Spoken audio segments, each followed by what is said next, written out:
My name is Sophia, and I always thought my marriage was normal. After 7 years with Alessio, I had learned to recognize his expressions and decipher his silences, to understand when his look meant joy, anger, or worry. We have never been a banal couple. On the contrary, our love had always had complex and profound nuances. I felt safe, like I knew every wrinkle of our relationship, every secret hidden behind his eyes. However, what happened 2 months ago upset every certainty, breaking the veil of normality behind which we were hiding, and revealing a part of Alessio that I never imagined existed. If you want to find out what happened 2 months ago and how my life has changed, subscribe to the channel. Alessio has always treated me with an almost obsessive devotion. He observed me, studied my every gesture carefully, as if he wanted to imprint every detail in his mind. Every morning he made me coffee, placed it on the bedside table, and stared at me as I opened my eyes, as if my every morning smile was his greatest prize. He was in love with me. I always knew this. But there was something more, a shadow that escaped me, a tension that I couldn't explain. Every now and then I would find him staring at me with such an intense, almost burning gaze, as if he was waiting for something he didn't want to talk to me about, something that was beyond words. At first I thought it was just a way of being, a reflection of his passionate nature. But then that day everything changed, and I realized there was much more beneath the surface.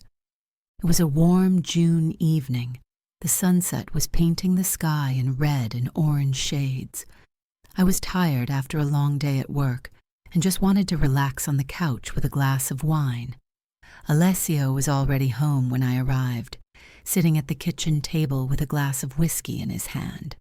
There was a strange tension in the air, something I couldn't decipher. "Sophia," he said, in a strangely calm, almost emotionless voice, "I have a proposition for you." I sat down in front of him, intrigued. Alessio had never been a man of many words. He preferred action to useless discussions. But that evening he seemed different, almost detached, as if he were talking about someone else. "What kind of proposal, sa?" I asked, trying to mask my apprehension. He looked me in the eyes with that enigmatic expression of his. "I wish you would cheat on me," he said, and my heart stopped for a moment. I wasn't sure I understood correctly. "Cheat on me," I repeated in disbelief. "Are you kidding?" "No, I'm not joking," he replied with the same icy calm. "I want you to do it in front of me." The words hit me like a slap. I couldn't believe what I was hearing. My heart was beating wildly, as if it wanted to burst out of my chest, while Alessio's words resonated in my head like an infinite echo. I felt as if the floor had disappeared beneath my feet, leaving me suspended in a void of disbelief. His request was so surreal, so beyond logic, that for a moment I wondered if I was living a nightmare from which I couldn't wake up. "But why?" I asked, my voice shaking. "Why would you want something like that?" Alessio sipped his whiskey slowly, as if carefully considering his answer. "It's something I've always wanted," he said finally. "A need of mine, so to speak." I couldn't believe what was happening. I had always thought I knew him, that I knew what was going through his mind. But now I was faced with a stranger. "But this is crazy," I exclaimed. "Why would I do this? Don't I love you enough?" "It's not a question of love," he replied with an enigmatic smile. "It's a matter of trust. I want to see how far you're willing to go for me." His words left me breathless. "Trust? Is this your idea of trust?" I said, shaking my head. "Do you really want me to be with another man in front of you?" "Yes," he replied without hesitation, "and I don't want to force you into anything." I only want you to do it if you really want to. I rose from my chair, confused and furious. I don't know if I can do that, I said, trying to stay calm. This is not normal, Alessio. I know, he admitted, placing the glass on the table. But our love has never been normal either, isn't it? Those words remained imprinted in my mind for days, like a weight I couldn't shake off. Every time I closed my eyes, I saw his face again, that disarming calm and that enigmatic smile that confused me. I was confused, angry, but also curious. What was Alessio really looking for? It was as if a whole new dimension of his personality had suddenly revealed itself, a dark and unknown part. I tormented myself by wondering what made him want such a thing, and that curiosity consumed me from the inside, mixing with my love for him and the terror of what I might discover. Was it just a perversion, or was there something deeper? I couldn't stop thinking about it, even though I tried to ignore it, to repress that feeling of unease that pervaded me. Weeks passed. Alessio never returned to the subject, but I knew he was there, suspended between us like a ghost. I felt lost, as if my reality had been turned upside down by that one conversation. There was a part of me that was tempted, I admit, a part that wanted to discover how far love could go, or maybe my husband's madness. Then one evening, while we were having dinner with some friends, Alessio made me a proposal. "Why don't we invite Davide and Elena for next weekend?" he said with a smile. "We can have a special evening, something different." David was an old friend of ours, one of those charming guys who immediately capture attention. I had always been attracted to him, even though I had never admitted it, not even to myself. Elena was his partner, a beautiful and confident woman who didn't seem to fear anything. I accepted the invitation without thinking too much.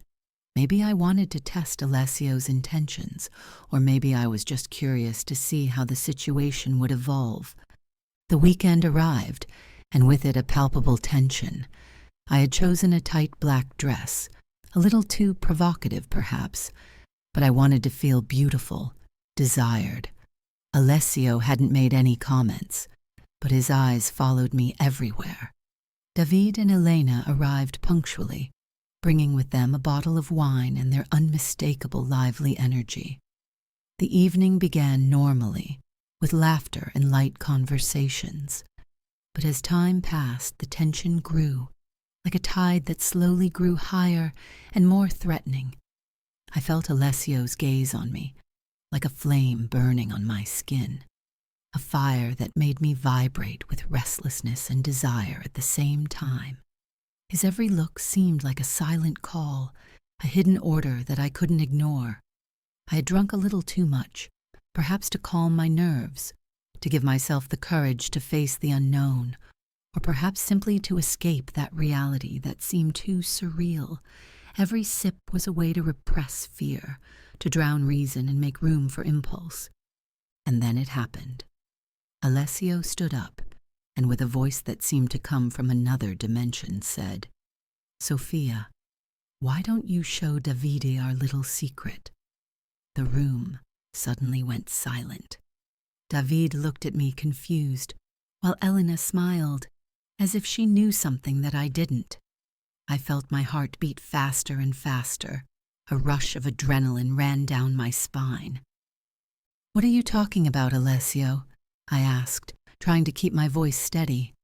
He walked over to me, taking my hand. "It's time, love.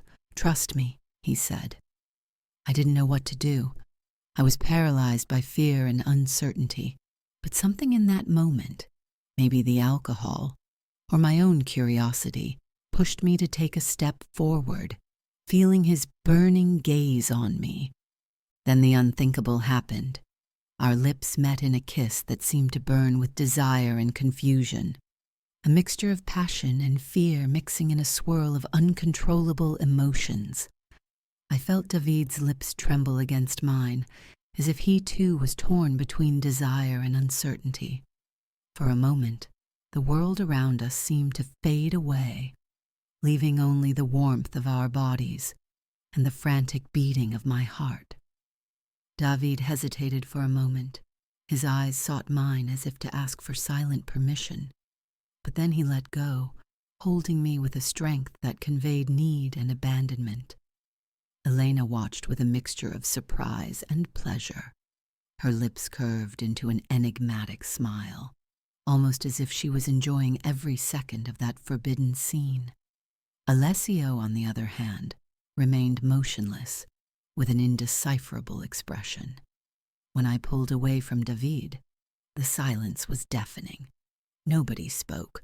Nobody moved. I felt my heart pounding as my brain tried to process what I had just done. I turned to Alessio, expecting anger, disappointment, something. But all I saw was a thin, almost satisfied smile. "You see, Sophia," he said in a tone I couldn't decipher, "it wasn't that terrible, was it?" Terrible? I didn't even know how to define what I had just felt. I felt confused, betrayed, but also strangely alive, like I'd just crossed a threshold I didn't even know existed. The evening continued, but nothing was the same anymore. Davide and Elena eventually left, leaving us alone. Alessio said nothing, made no comments. He simply kissed me on the forehead before going to bed, a gesture that might have seemed sweet and reassuring. But in the moment it smacked of indifference, as if he were trying to hide the turmoil we both knew existed. His kiss was almost mechanical, a necessary act, and it left me with a deep sense of emptiness, as if our connection had evaporated on that absurd evening.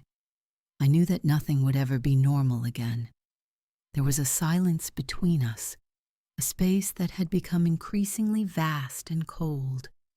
Something inside me had changed, something that I could no longer ignore, as if a part of my heart had cracked and now let an unknown but terribly fascinating light filter through. Days and then weeks passed. Alessio never mentioned that night again, and I didn't know how to deal with the emptiness I felt inside. Yet I found myself thinking about Davide, about that forbidden kiss, about that moment of madness. Maybe Alessio was right. Maybe there was something deeper at play, something we had yet to discover. But one thing was certain: nothing would ever be the same again. What is your opinion on the situation between Sophia, Alessio, and Davide? Do you think Sophia should explore this new reality? Write your opinion or experience in the comments. Several weeks passed in a strange calm, a sort of undeclared truce between Alessio and me. On one side, there was the heavy silence of what had not been said.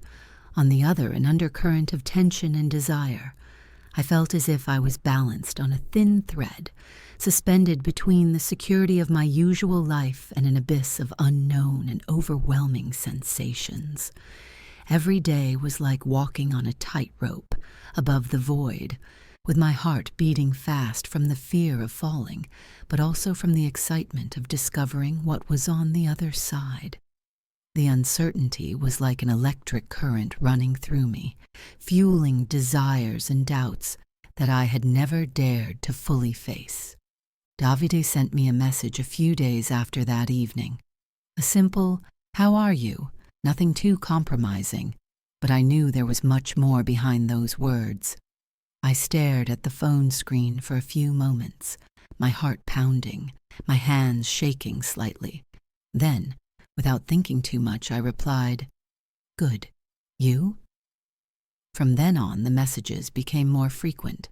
Light conversations at the beginning, an exchange of funny jokes, stories of our days. But beneath the surface there was a constant tension, an undertone that continually reminded me of that stolen kiss. Alessio didn't seem to notice anything, or maybe he simply didn't care. He continued to treat me with his usual kindness, almost with a sense of pride, as if he had won an invisible victory. One night, while I was lying in bed next to him, my phone vibrated on the nightstand. I looked at the display. It was Davide. "I need to see you," the message said. A part of me immediately felt guilty, as if I was betraying everything I had built with Alessio. But another part, the one that was growing more and more every day, was curious, irresistibly attracted by the unknown. It was as if a new fire was burning inside me, fueled by that desire to discover a version of myself that I had never explored.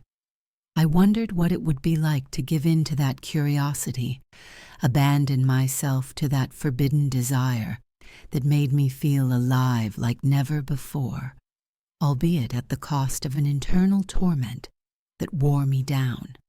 There was a tension that tightened my chest, a sweet agony that made me oscillate between the fear of losing everything and the hope of finding a part of me that had remained dormant for too long. I silently got out of bed, trying not to wake Alessio, and approached the window. I looked outside, in the darkness of the night, looking for an answer in the street lamps that illuminated the street. Then I typed, my heart pounding, "Tomorrow." The answer came immediately. "I need to talk to you." I felt a shiver run down my spine. I knew it was a bad idea, but I couldn't stop. "Okay," I replied. The next day I felt like a thief. Every gesture seemed full of guilt. The way I prepared myself, the way I looked at Alessio during breakfast. He didn't seem to notice anything, or maybe he knew and was playing a game of his own. I often wondered what was going through his mind, but every time I tried to read something in his eyes, all I found was that impenetrable smile. Leaving the house, I told Alessio that I would meet a friend of mine for a coffee.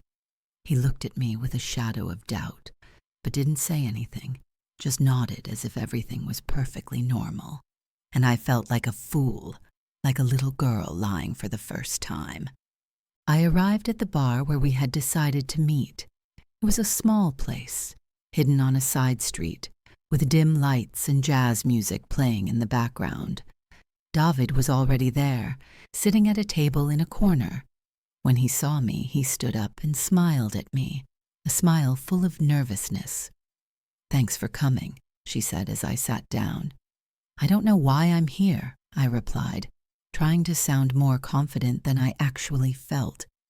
"Yes, you do," he replied, and his eyes shone with an intensity that made me shiver.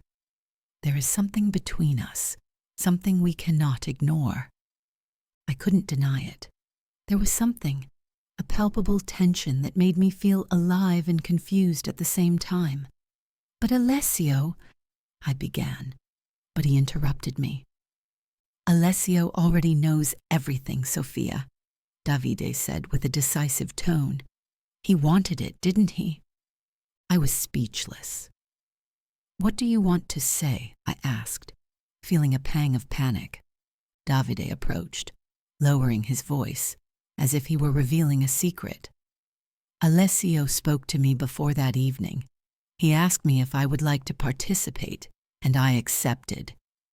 My world shattered in that moment, like glass shattering into 1,000 pieces, each cutting me deeply. Alessio had orchestrated everything. He had been the one pulling the strings, manipulating everything like a skilled puppeteer, without ever revealing his true purpose. I felt betrayed and vulnerable, as if every certainty I had dissolved into thin air. And I, naively, had played my part, unaware that I was just a pawn in his game. The realization left me breathless, like a punch in the stomach, and suddenly everything I thought I knew about Alessio and our relationship became uncertain and blurry. I wondered how I could have been so blind, and the pain of that knowledge burned through me like a flame. "Why?" I whispered. "Why do something like that?" Davide took my hand. Because he wants you to discover something about yourself, she said softly. Something that maybe you're afraid to admit. His hand was warm and strong, and for a moment I felt safe. But then reality hit like a punch to the stomach. I stood up abruptly, pulling my hand away.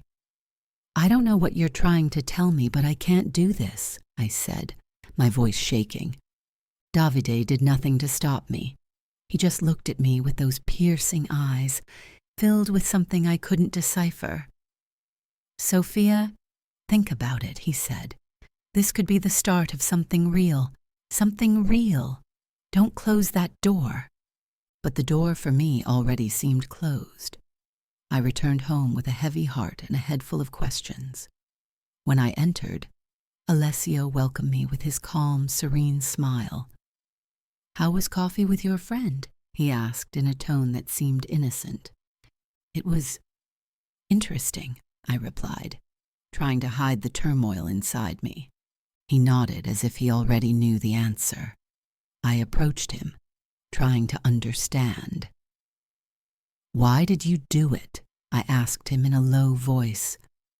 Alessio looked into my eyes, and for the first time, I saw a vulnerability that I had never noticed before. "Because I want you to be free, Sophia," he said.